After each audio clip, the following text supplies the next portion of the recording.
शादी एक ऐसा शब्द है जो मायके की दहलीज से शुरू होकर ससुराल की चौखट तक दिलों को जोड़ देता है।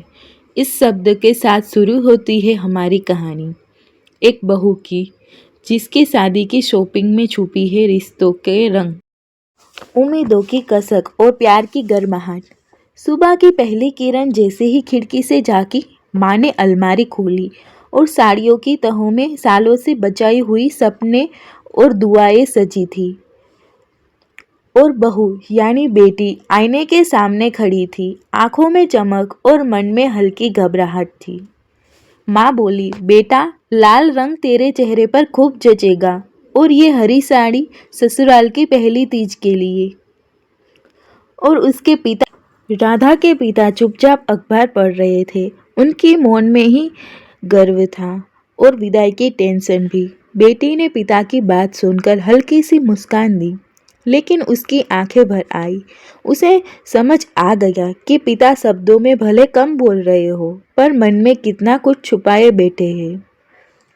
माँ ने भी पास आकर कहा, बेटी मायके की कमी कभी महसूस हो तो दिल से हमें याद कर लेना।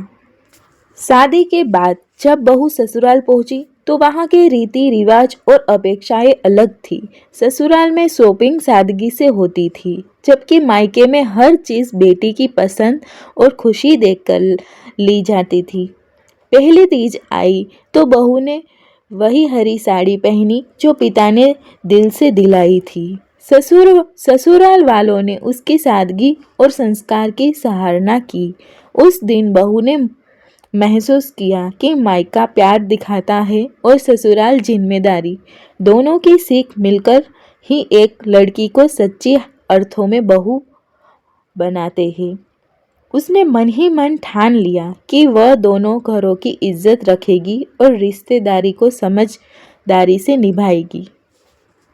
इस कहानी से हमें सीख मिलती है कि मायका भावनाओं की जड़ है और ससुराल जीवन की दिशा। जब बहू दोनों को संतुलन से निभाती है, तभी घर परिवार खुशहाल बनता है।